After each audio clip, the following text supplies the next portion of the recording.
listening in silence. Have you ever looked at your reflection for so long that it ceased to be you? When your facial features blur, become alien, unfamiliar, like a frozen mask behind which something else is stirring, something that looks at you from your own depths.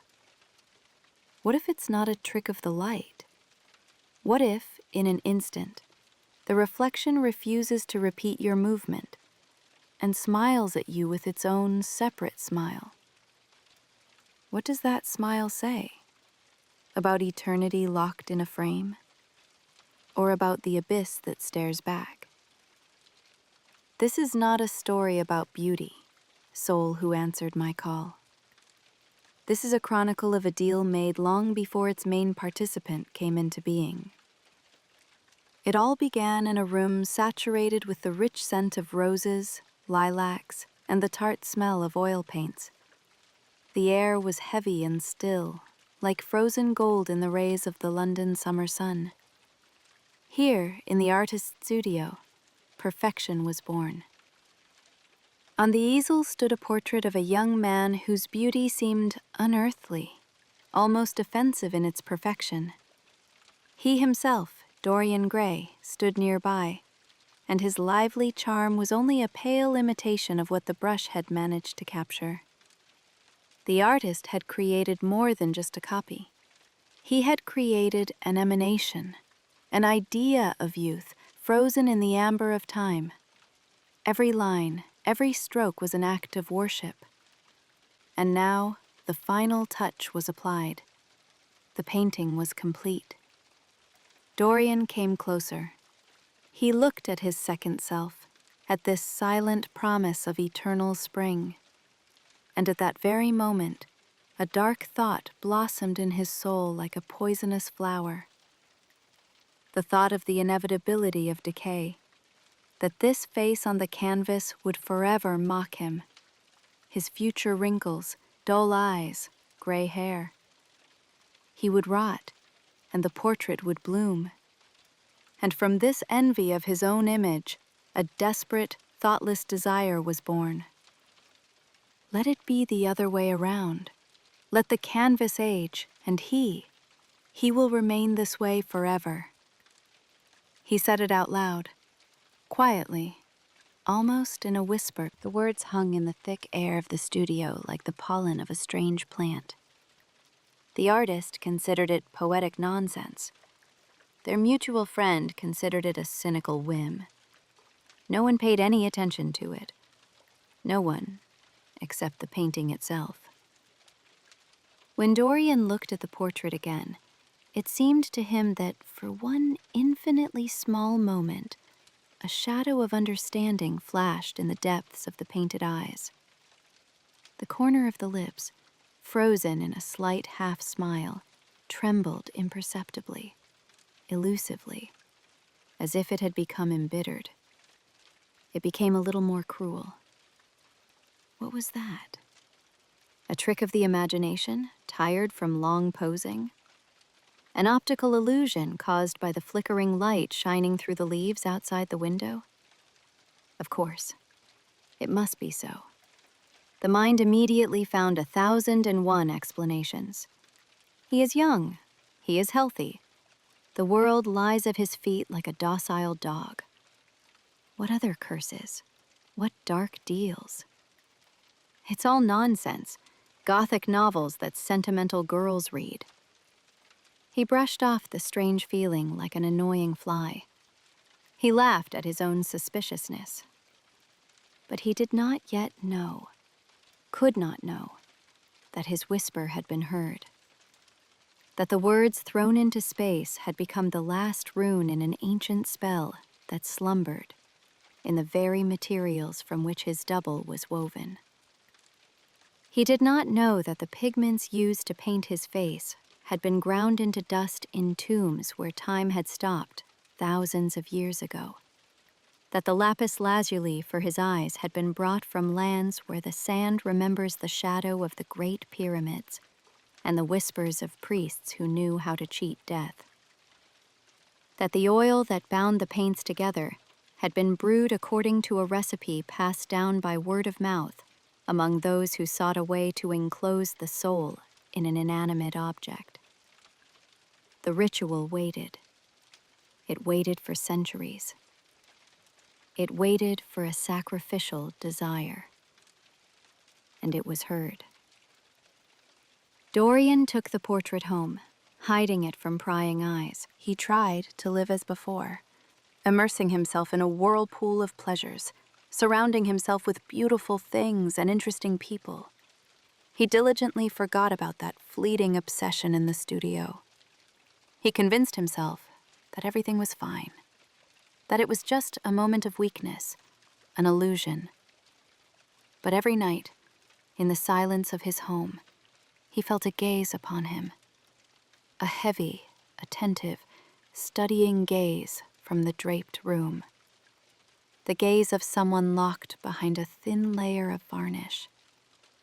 And the one who watched waited patiently, waited for the first sin, the first drop of dark energy that would become his food, and the first step on the path to awakening. The illusion of calm was so fragile. It had already begun to crack, like old varnish on a painting. But Dorian hadn't seen it yet. He denied it. For now, he denied it. Weeks passed, followed by months. Dorian Gray's life became an exquisite tapestry woven from threads of pure hedonism. He immersed himself in the study of perfumes, precious stones, rare tapestries, and music that lulled his conscience to sleep. Each of his days was a work of art, carefully planned and flawlessly executed. He became an icon for London's youth, the living embodiment of aesthetics, where beauty was the only deity, and sin was just one way of achieving it. The strange incident in the artist's studio was buried under layers of new impressions, pushed into the farthest corners of memory, like a bad dream that was not worth remembering. The portrait, covered with heavy purple cloth, stood in a locked room on the top floor. It had become just a thing, valuable, but inanimate. The illusion of calm was almost perfect. And in this garden of artificial pleasures, one real flower seemed to bloom. Her name was, well, her name didn't matter. She was a young actress from a cheap theater, a girl whose life was spent on stage, in the spotlight, and among cardboard sets. For her, fiction was more real than life itself. She was Juliet, Ophelia, Rosalind. She didn't play them, she became them. And Dorian fell in love. But he didn't fall in love with the girl of flesh and blood, but with her 1,000 masks, with her ability to be anyone but herself. He came to the theater night after night, intoxicated by this illusion, this miracle of transformation. He saw in her living art. But one day, when he brought his influential friends to see her genius, the miracle did not happen. On stage stood not a goddess, but an ordinary, frightened girl who recited a memorized text without fire, without passion, without life. Art had abandoned her. After the disastrous performance, she explained the reason to him. She said that before she met him, her reality was the theater. But now her only reality was him. Her love for a living person had taught her to see the falseness in painted passions. She could no longer act because she had discovered true feelings. And at that moment, Dorian's adoration turned to icy contempt. He saw before him not a muse, but an obstacle on the path to beauty. His words were cold and sharp, like a surgical scalpel. He told her that she had killed his love, that her genius was her only value, And now she was nothing. He left her sobbing among the dusty wings, crushed and destroyed. He plucked the flower and threw it at her feet without looking back. Returning home in the early hours of the morning, he felt a strange mixture of exhaustion and malicious triumph. He had rid himself of imperfection. He had preserved the purity of his world. Wandering aimlessly through the sleeping house, he went upstairs to the very room where he kept his portrait. Something drew him there, an unconscious, dark curiosity. With a trembling hand, he grabbed the edge of the purple fabric and pulled it off, and froze. It was impossible. It couldn't be. But it was. The expression on the face on the canvas had changed. It was no longer a fleeting illusion, no longer a play of light and shadow. It was a clear change, frozen in paint. A new line had appeared around the lips, a thin, barely noticeable crease of cruelty. The gaze that had previously breathed innocence was now frozen in cold, almost malicious satisfaction. The painting had absorbed all the poisonous malice he had poured out on the unfortunate girl a few hours earlier. Every angry syllable, every merciless word was imprinted on the face of his double. Rational explanations crumbled to dust. Fatigue, imagination, deception of the senses, all of it was a lie. The truth was here, on this canvas, and it looked at him with his own eyes, but eyes that were now foreign to him. His thoughtless desire, whispered in the workshop, had not simply been fulfilled. It had become the law of his new existence. He could do evil, but the canvas would pay for it. From now on, his soul had an external refuge. At first, he was overcome with horror. A chill ran down his spine, freezing his blood. He saw proof of the corruption of his soul. But then, something else replaced the horror. A monstrous, intoxicating curiosity. The excitement of a pioneer who had discovered a new, unexplored continent lying beyond the boundaries of morality. If the portrait took on the burden of his sins, oh, what exciting experiments could be performed on life! What secret doors could be opened without fear of consequences for his beautiful face and eternal youth? There was no turning back. The pact was sealed. Not with blood, but with the tears of the girl whose heart he broke that night. The spirit slumbering in the painting received its first real nourishment. And it awoke, slowly, but irreversibly. After that night, Dorian Gray became a hostage to a single ritual. Every morning, he would go up to the locked room and look into the face of his double.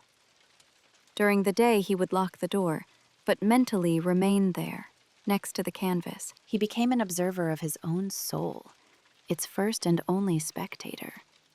That thin, cruel line around his mouth did not disappear. It became permanent. It was there when he woke up, and it waited for him when he returned from the world of light and laughter. It became his secret reality, more real than all the balls, dinners, and salon conversations. The initial horror gave way to a cold, almost scientific curiosity. He had found a crack in the universe, and he was desperate to know how deep it was. He waited. He didn't know what exactly, but he felt that the experiment had only just begun. He wanted new confirmation, a new change. He craved it. And then the news came. His friend brought it to him, the same cynical aristocrat who had introduced him to the doctrine of new hedonism.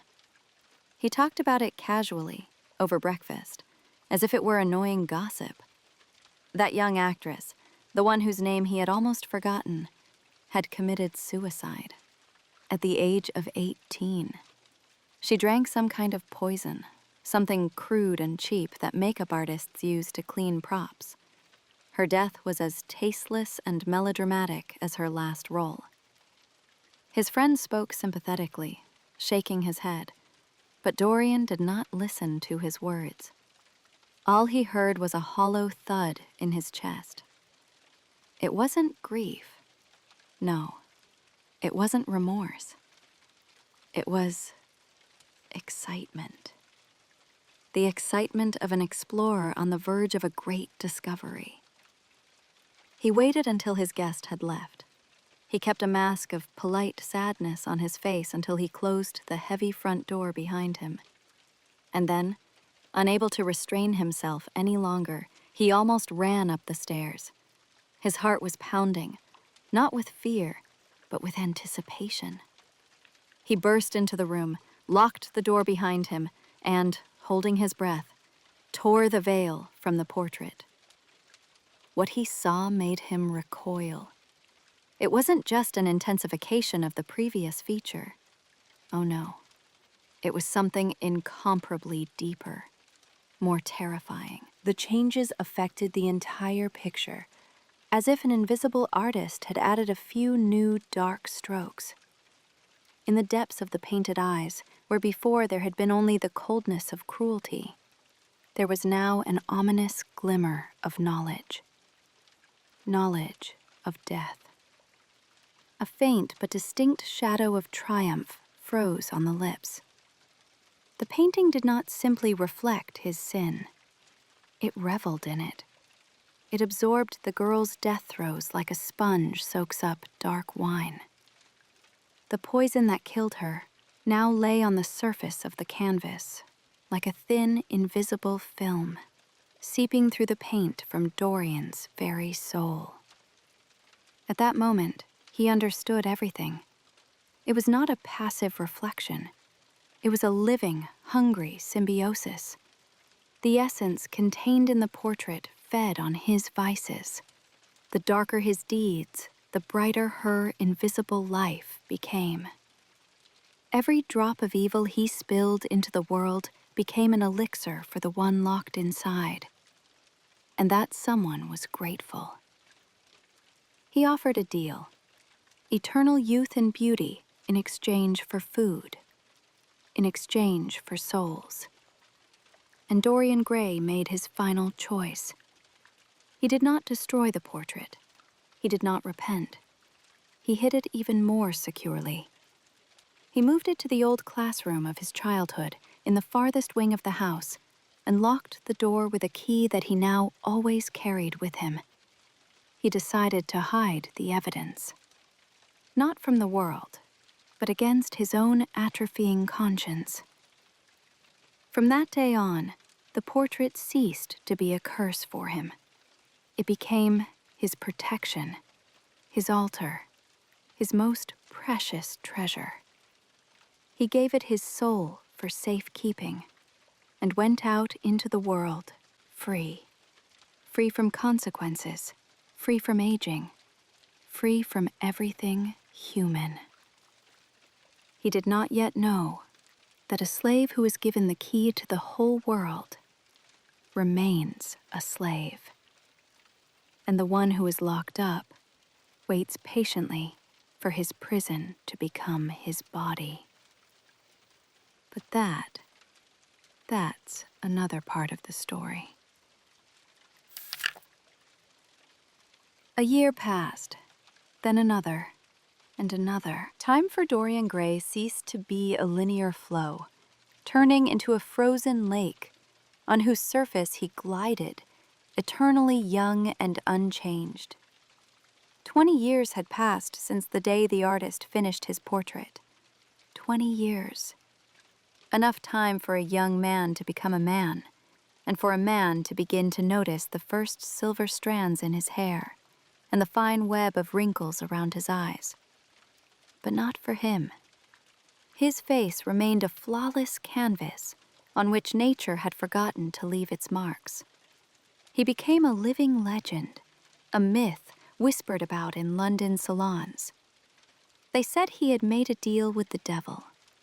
The truth was both simpler and more monstrous. He had made a deal with himself.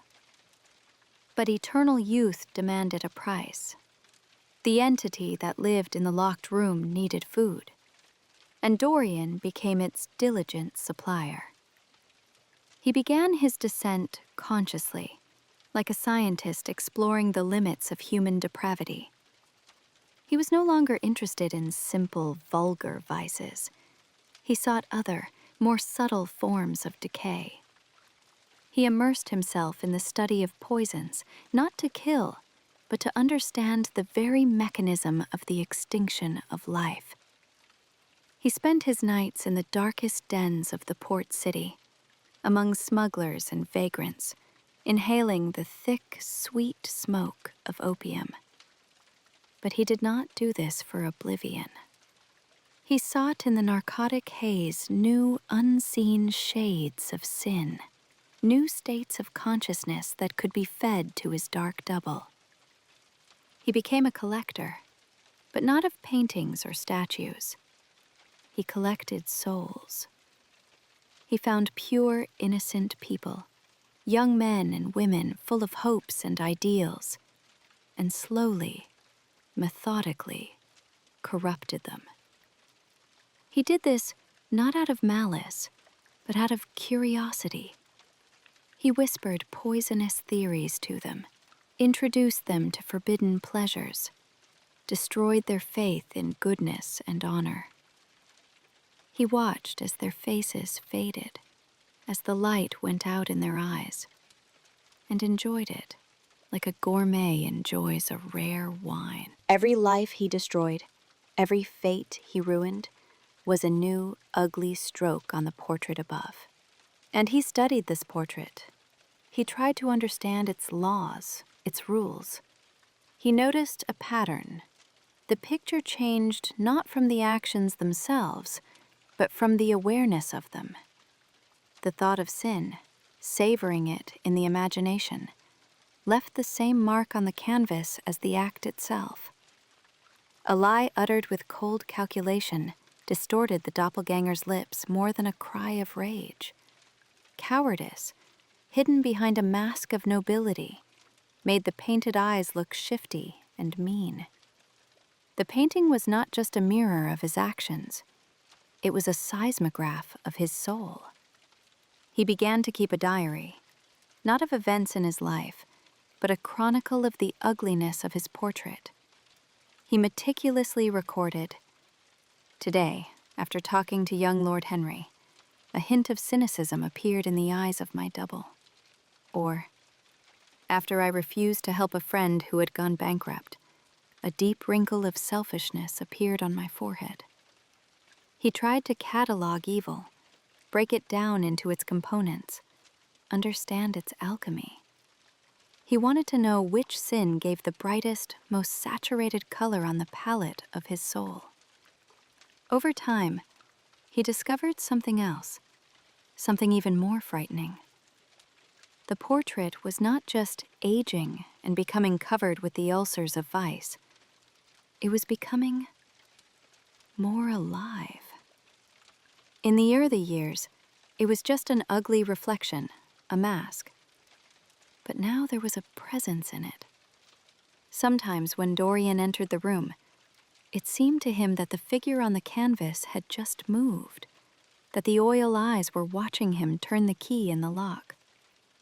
Once, in the dim light of a candle, he imagined that the chest of the painted Dorian was slowly, imperceptibly rising and falling, as if he were breathing the stench of the sins with which he had been fed all these years. He realized that the entity inside was not just feeding, it was growing. It was taking shape. It was developing its own consciousness, albeit a two-dimensional one.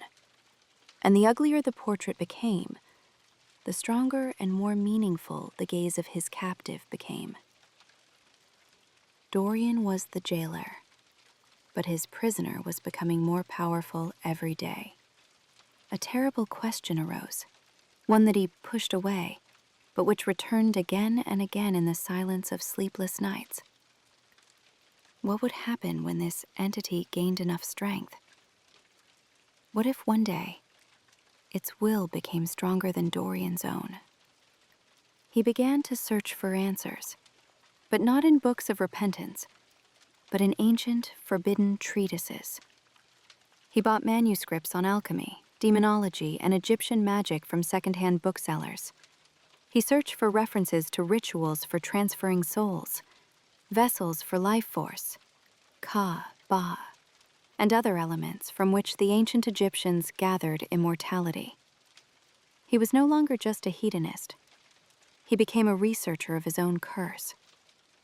And he began to guess that his fleeting desire in the artist's studio was not the cause, but only the last element, the trigger for a mechanism set in motion thousands of years before his birth.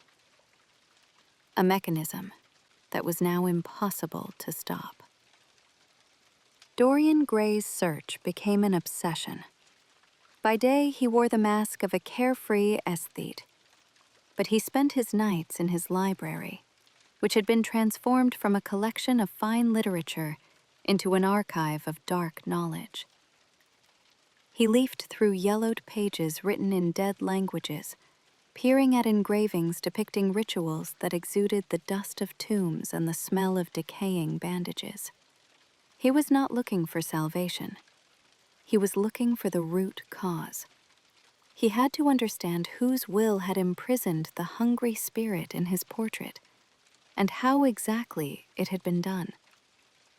He believed that knowledge would give him control. What a naive delusion. The key came from where he least expected it. In one of the old shops selling colonial antiquities, he stumbled upon an inconspicuous papyrus scroll. The merchant assured him that it was part of the burial inventory from the plundered tomb of a priest of the 18th dynasty. Dorian bought it more out of a habit of buying anything rare and strange than in the hope of finding an answer. But when he deciphered the text with the help of a hired hieroglyphic expert, his blood ran cold. It was not a funeral text. It was a diary. The confession of a priest named Nebkaman, a minister of a cult that history chose to forget. It was a cult that worshipped not the gods of the pantheon, but the very idea of eternal life, not in the afterlife, but in this one. The priests of this cult believed that the human soul, or Ka, could be separated from the body and placed in an inanimate object, a sheud, or shadow. Thus, while the physical body withered away, the soul, locked in a vessel, continued to exist, feeding on the life force, or sechem, of the surrounding world. Nebkaman was obsessed with this idea.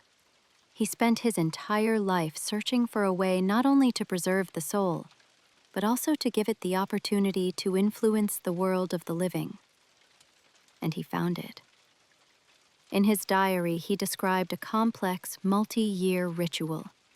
He wrote about pigments ground into powder from the mummies of great pharaohs, so that the paint would carry an echo of their power. He wrote about oil boiled with the blood of the sacred bull Apis to give the form life force. He wrote about lapis lazuli from the cursed mines of Sinai, which could hold particles of consciousness. All these components, brought together, were supposed to create the perfect vessel. Not just a statue or an amulet, but something capable of mimicking a living being. A painting, a portrait. Further on in the diary, the priest described the final stage of the ritual. 2 elements were required to activate the vessel. The first was the spirit itself, ready for transmigration. Nebkaman was going to use his own spirit, sacrificing his body at the moment the portrait was completed. And the second most important element was the voluntary consent of the carrier. A living person was needed who, looking at the portrait, would sincerely and wholeheartedly wish to give it their burden, their aging, their mortality. This desire was to be the key that would unlock the lock and connect the soul in the painting with the soul of the living person, creating an unbreakable bond. The priest wrote that he had prepared everything for his immortality. He created an enchanted canvas and prepared pigments and oils. But something went wrong. The last entries in the papyrus were fragmentary and full of fear. The pharaoh, learning of the heretical cult, ordered its followers to be destroyed. Guards burst into the temple just as Nebkhaman was preparing to sacrifice himself. The priest was killed, his body burned, and his name scraped off all monuments. But the enchanted canvas and paints, they survived. They were considered ordinary art supplies and sold to merchants who were taking their caravans north. And now, 3,500 years later, these very materials have fallen into the hands of a London artist. Unsuspecting, he used them to create his masterpiece. He painted a portrait of a beautiful young man. And then this young man, Dorian Gray, standing before his portrait, uttered that one, only true wish. He turned the key, unaware of the existence of the lock. At that moment, everything fell into place. Dorian realized that he was not in control of the situation. He was not a player. He was just a piece on a board, part of someone else's ancient plan. The spirit locked in the portrait was not his reflection. It was the spirit of Nebkhaman, an Egyptian priest who had been waiting for his moment for 3,000 years. And he had waited. Every sin Dorian committed, every act of baseness, was not just food. It was energy that allowed the ancient consciousness to recover, gain strength, and remember itself. The portrait was not merely a repository for his soul. It was a cocoon in which a foreign, hungry, and infinitely patient mind matured. And Dorian was its source of nourishment, its connection to the world, its living avatar. Now he knew the name of his curse, Nebkhaman, and this knowledge gave him neither control nor power. It brought only one thing, the chilling realization that all this time he had been feeding and nurturing his own executioner. The jailer and the prisoner were about to switch places. The discovery of the truth brought Dorian no relief. On the contrary, it plunged him into the depths of paranoia. Knowing the name of his enemy did not make him weaker. On the contrary, it gave him form, history, will. Now, standing in front of the portrait, Dorian saw not just his distorted reflection. He looked into the eyes of Nebkhaman. And in those oily, unblinking eyes, he saw a cold, calculating mind that had waited 35 centuries. Waited and waited. Every new wrinkle on the canvas, every drop of pus oozing from the painted sores, was not just a sign of Dorian's sin. It was a sign of the priest's growing power. Dorian began to notice new, frightening changes. The portrait was no longer just a passive vessel. It began to show signs of will. Sometimes Dorian felt that the painting itself was pushing him toward new depths of depravity. Dark, sophisticated thoughts that he had never known before appeared in his mind as if out of nowhere. The desire to betray a friend, humiliate an innocent person, lie for no reason. These impulses came from outside, whispered in a quiet, silent voice from a locked room. The priest did not just feed. he began to control his source of food. He turned the shepherd into an obedient sheep, which he himself led to the slaughter. Fear, cold and clammy, pierced the armor of his cynicism for the first time in many years. Dorian realized that the game had gone too far. He could no longer control it. He was a puppet in the hands of a mummy, a doll pulled by strings from the depths of centuries. And he decided to act. Destroy the portrait. Break this monstrous connection. He thought that if he destroyed the canvas, the curse would be lifted. The spirit of the priest would disappear, and he would either die or gain his freedom. Any outcome was better than this slow, conscious consumption. One night, after another orgy, where he had brought a young heir to a noble family to complete ruin, he returned home. The music was still ringing in his ears, the wine was still coursing through his veins, but his soul felt empty and cold. He went up to that very room. The air in it was stale, heavy, smelling of dust and something elusively sweet, like the smell of decay. He lit a candle and held it up to the portrait. The face staring back at him from the canvas was monstrous. It was a mask of decay, a map of all his sins, painted in terrifying detail. But through this mask, unfamiliar features emerged. High cheekbones, thin, cruel lips, eyes full of ancient, inhuman wisdom. It was the face of Nebkamon, shining through his own. And that face was smiling at him, the smile of a victor. Next to the table where he once kept his diary lay a knife. It was long, with a carved handle. It was the very knife with which, many years ago, in a fit of rage, he had killed the artist who had painted his portrait. He had killed him to keep his secret. Dorian grabbed it. The blade glinted coldly in the candlelight. He swung it. And at that very moment, time in the room seemed to slow down. The figure in the portrait moved. It was not imagination, not a play of shadows. The painted hand, covered with ulcers, slowly rose, as if trying to defend itself. The lips on the canvas silently uttered a word in an ancient, guttural language. And the eyes, Nebkamana's eyes widened with horror and understanding. The priest realized that his perfect vessel, his anchor in this world, was about to be destroyed. And he, the immortal spirit, would be thrown back into the nothingness from which he had struggled so long to escape. The knife whistled through the air.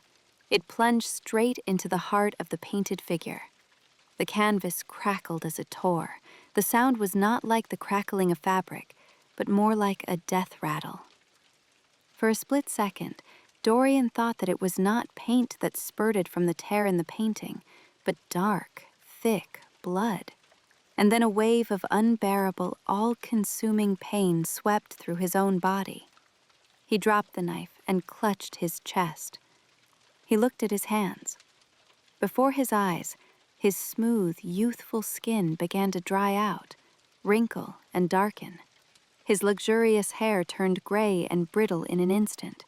He felt his bones twisting with arthritis, his heart weakening, his vision blurring. All 20 years he had stolen from time came crashing down on him in an instant. All the rot he had fed to the portrait for so long rushed back, finding its true owner. He fell to the floor, writhing in agony, his beautiful face contorted into a grimace of horror and suffering, becoming an exact copy of the monster he had just stabbed with a knife. The last thing he saw before his consciousness faded was the portrait. The knife slash had disappeared. The canvas was restored. And from it, the beautiful, innocent face of a 20-year-old young man looked down at the dying old man on the floor. The same face it had been on the first day. When the servants heard the scream and broke down the door, they saw a magnificent portrait of their master on the wall, in all the splendor of his youth. and on the floor lay a dead, repulsive old man with a knife in his heart. Only by the rings on his withered fingers could they identify him as Dorian Gray. The connection was broken, but not in the way he had expected. By destroying himself, he freed the portrait from the need to reflect his vices. The spirit of Nebkamon, having lost its source of nourishment, did not disappear. It simply lay low again. It restored the painting to its original appearance, turning it back into the perfect trap. And now it waits. It waits for a new viewer. A new soul who, looking at perfect beauty, will envy it and will utter aloud one single, fateful desire. And now, silence. She returned to the old house, thick and heavy as a velvet shroud. She filled the room where a wrinkled, unknown old man lay on the floor, and eternal, untouched youth shone on the wall. Two poles of existence, frozen in a single moment. Ugly truth and beautiful lies. The story of Dorian Gray was over. He had paid his debt to time in full, returning all the stolen years in one monstrous moment. His personal tragedy was over. But does the story ever end, my soul? Does the ritual end if one of its participants dies? No. The portrait passed through dozens of hands. It was sold at auctions, owned by collectors, and adorned the walls of the richest houses in Europe. Its history was forgotten, erased, wiped clean. The legend of Dorian Gray's curse turned into salon gossip, a Gothic fairy tale whispered by the fireplace to tickle the nerves. No one knew the truth anymore. No one remembered the name Nebkamon. The painting became just a painting again, a masterpiece of art, a perfect image of a young man whose beauty seemed impossible. And that is its main power. The spirit of the priest had not disappeared. He had not been banished. He had simply fallen asleep. Having lost his source of nourishment, he returned to his original dormant state, in which he had remained for 3,500 years. He curled up deep within the oil paints, in the intricate weave of the canvas, and waited again. He had nowhere to rush. He has eternity at his disposal. He is the perfect predator. He does not hunt. He simply sets the bait and waits for the prey to come to him. His bait is perfection. Think about it, listening in silence. Is Nebkamon's trap something unique? Is it limited to a single enchanted canvas? Or is it just a particular manifestation of an eternal, fundamental law? The law that says that when a person looks at their ideal reflection, they inevitably begin to envy it. Every time you look at your best photo, taken many years ago, and sigh for your lost youth, you feed your inner priest. Every time you create an ideal image of yourself online, successful, happy, always smiling, hiding your fatigue, pain, and doubts behind it, you weave your own damned canvas. You create a doppelganger who does not age, does not suffer, and does not make mistakes.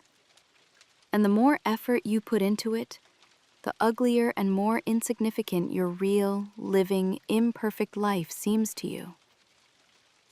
The picture of Dorian Gray is not an artifact. It is an archetype. It is a symbol of any attempt to stop time, deceive nature, separate one's essence from one's body. It is a black mirror that reflects the most ancient fear of man, the fear of withering and oblivion, and the most ancient sin, pride. the desire to become a god unto oneself. And that is why this story will never end. Right now, at this very moment, somewhere in the world, this portrait hangs, and someone is looking at it. A young man or woman, an old man or child, it doesn't matter. They look at this perfect face and feel a pang of envy, a pang of desire.